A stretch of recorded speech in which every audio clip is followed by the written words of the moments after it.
Hi, I'm Paul Grantham, consultant clinical psychologist and director of SDS seminars. Today I want to talk to you about procrastination. Procrastination is a near universal experience. Research suggests that up to 90% of the population suffers from it, and that 20 to 25% experience it as a serious chronic problem. Just so you're clear on the figures here, that's about 10 million people in the UK, 60 million in the US, and 160 million people across the whole of Europe. This problem doesn't seem to vary much culturally either. The percentages are roughly the same whether you're talking about Turkey or Germany. And incidentally, I'm only talking about the adult population here. Children who procrastinate over their schoolwork are a whole different group. But why worry about it though? Maybe you think that people ought to be more chilled and put things off more as a matter of course. But here's the rub. Extensive research has demonstrated that chronic procrastinators are the exact opposite of chilled. They may talk about being chilled. They may try to convince themselves and you that they're chilled. They undoubtedly would love to be chilled. But the reality is that they're typically extremely stressed. Stressed by the worry about what they haven't yet done, stressed by the hassle that they get from other people, stressed by their sense of failure and indecision.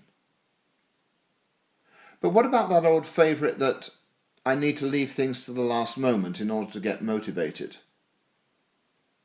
This is based on the highly selective application of the belief that our mood has to match our behavioural intention in order for us to actually take action. If this was really true, we'd never brush our teeth until the very last moment we had to.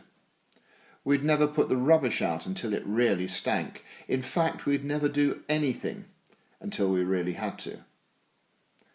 Now, of course, there are some people who are like this, but even the worst procrastinators usually don't do it.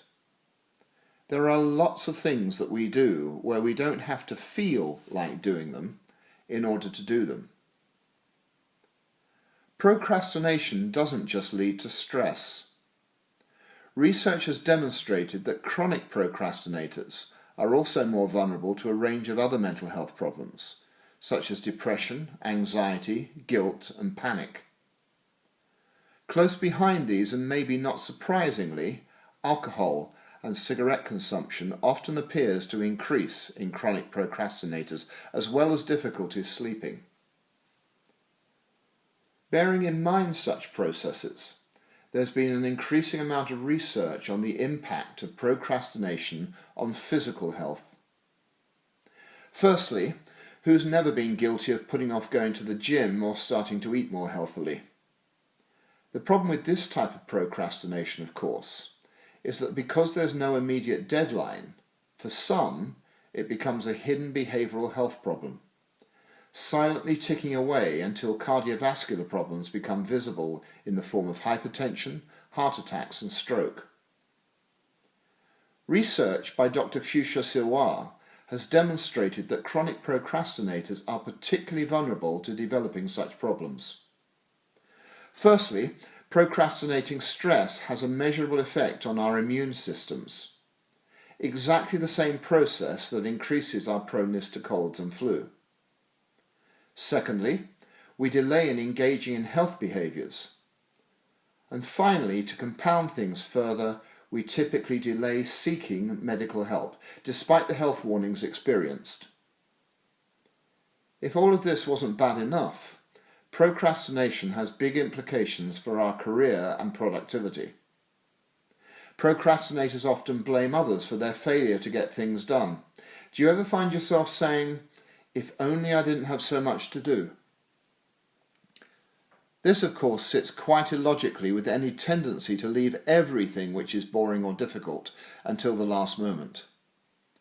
Again, we now know that procrastination is strongly correlated with poor academic success, independent of ability. That it can take up to a quarter of someone's working day and has been estimated to cost employers around $10,000 a year per employee. Generally speaking, there's also a strong correlation between chronic procrastination and salary when compared with peers. Equally, it seems that those who have more control over their time seem to be the ones that are most likely to procrastinate. White-collar professionals, salespeople and the self-employed are much more vulnerable than blue-collar workers and middle managers, for instance. So what's to be done? The traditional way of trying to tackle procrastination is to view it as a time management problem. If only individuals knew how to prioritize and organize their work better, then procrastination wouldn't exist. There's only one problem with this approach, however. It doesn't work. Time management programs alone have repeatedly shown that they have a very limited impact on the behavior of procrastinators. People learn the skills, but when it comes down to it, they don't apply them in a way that stops procrastination. IWantToStopProcrastinatingNow.com uses a totally different approach, derived from the science of second and third wave cognitive behavior therapy, combined with key findings within the social and cognitive psychology fields. It starts off from the premise that procrastination is due to uncomfortable feelings intolerance, or UFI. This is largely maintained through negative reinforcement and the role of unhelpful beliefs and assumptions that either prevent action or alternatively are used as post hoc excuses for inaction. Through the implementation of the 6-stage I Want to Stop Procrastinating Now program, participants become liberated to do the most challenging, boring, or most off-putting of tasks. Not because it helps them to adore them, but because it helps them to separate their behavior from their feelings and provides an essential research-based secret source that boosts them to take action. Whatever you're procrastinating about, work or academic tasks, life, health or work decisions, or just struggling to get things done, have a look at IWantToStopProcrastinatingNow.com. By helping you to make your tomorrow today, it's your first step towards a more fulfilled, liberated and productive life.